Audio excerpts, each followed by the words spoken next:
BJP के सामने दिल्ली में क्या चुनौती आ रही है और क्यों बीजेपी अपनी सरकार दिल्ली में नहीं बना पा रही है। नमस्कार, आप देख रहे हैं इन्फिनिटी लाइव। दिल्ली में लगातार 6 बार चुनाव हारने के बाद 7वीं बार उसे जीतने के इरादे से बीजेपी मैदान में उतर रही है। पहले बीजेपी 3 बार कांग्रेस के हाथों हार का सामना कर चुकी थी और फिर आम आदमी पार्टी ने उसे विजयी बढ़त नहीं लेने दी। दिल्ली में बीजेपी करीब 3 दशक से सत्ता से गायब है। ये दिलचस्प है क्योंकि बीजेपी को बीते 3 लोकसभा चुनाव में दिल्ली की सभी सीटों पर जीत मिली है, लेकिन इस दौरान विधानसभा चुनाव में पार्टी सफल नहीं हो पाई है।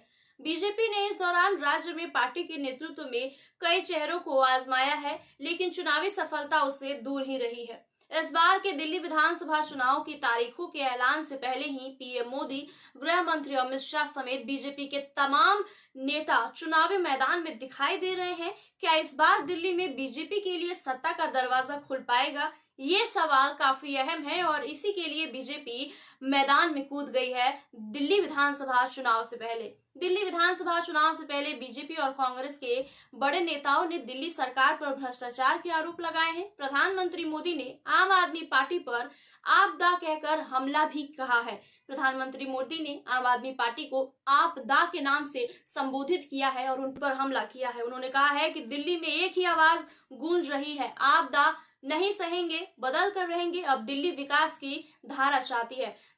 जबकि गृह मंत्री अमित शाह ने भी अरविंद केजरीवाल पर उनके मुख्यमंत्री रहते हुए दिल्ली के मुख्यमंत्री आवास को शीश महल बनाने का आरोप लगाया है। हालांकि आप सांसद संजय सिंह ने पलटवार करते हुए कहा है कि प्रधानमंत्री और उनकी पार्टी को अपने वादों के ऊपर ध्यान देना चाहिए। संजय सिंह ने कहा कि 15 लाख देने के नाम पर झूठ बोला, काला धन लाने के नाम पर झूठ बोला और फसल के दाम दोगुना करने के नाम पर भी झूठ बोला। 15 अगस्त 2022 तक पक्का मकान देने के नाम पर भी झूठ बोला। क्या किया है प्रधानमंत्री जी और उनकी पार्टी ने? 37 लाख बच्चे ने सरकारी स्कूल छोड़े हैं। 1 साल के अंदर इसका कोई हिसाब किताब नहीं है। वहीं अकेले यूपी में 7 लाख से ज्यादा बच्चों ने सरकारी स्कूल छोड़ा है। बीजेपी के पास स्थानीय नेता का अभाव है। साल 2022 के आधार पर देखें तो माना जा रहा है कि दिल्ली में अगले महीने यानी कि फरवरी में विधानसभा चुनाव हो सकते हैं। इस दौरान राज्य की सत्ता कब्जे आम आदमी पार्टी पर दिल्ली के बाकी 2 प्रमुख दल लगातार निशाना साध रहे हैं। केजरीवाल सरकार से कथित भ्रष्टाचार से लेकर दिल्ली के विकास तक आम आदमी पार्टी की सरकार के दावे पर सवाल खड़े किए जा रहे हैं। वहीं वरिष्ठ पत्रकार विनोद शर्मा कहते हैं कि दिल्ली में आम आदमी पार्टी ने कांग्रेस को सत्ता से बेदखल किया है। यहाँ के लोगों को आपकी सरकार, उसकी नीतियां और जिन्हें मुफ्त बिजली, मुफ्त पानी शामिल है, वो अच्छी लगती हैं। वहीं विनोद शर्मा का मानना है कि लोगों को लगता है कि आम आदमी पार्टी की सरकार जो वादा करती है उसे पूरा करती है, इसलिए वो बीजेपी को वोट नहीं देते हैं। इसके अलावा वो दिल्ली में बीजेपी के पास स्थानीय नेता का अभाव भी एक बहुत बड़ा कारण मानते हैं।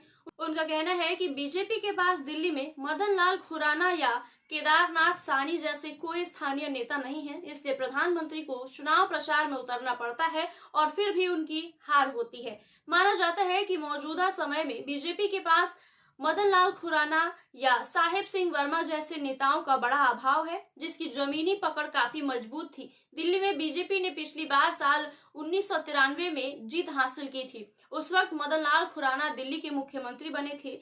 इस जीत में दिल्ली में वोटों के बंटवारों की भूमिका भी अहम मानी जाती है।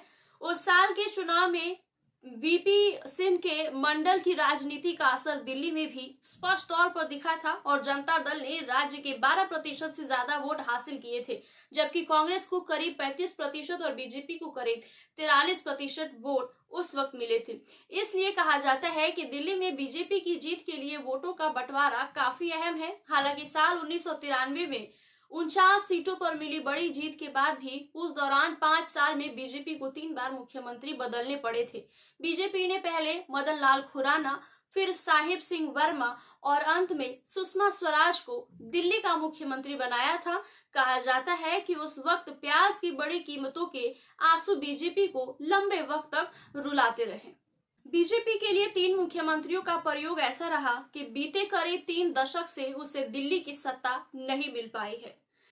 क्या इस बार बीजेपी दिल्ली की सत्ता में अपनी पैर जमा पाएगी और क्या ये जो कमियां हैं वो बीजेपी पूरा कर पाएगी और दिल्ली में कुछ रंग दिखा पाएगी? ऐसे और तमाम खबरों के लिए देखते रहिए infinity live. Please like, share and subscribe my YouTube channel.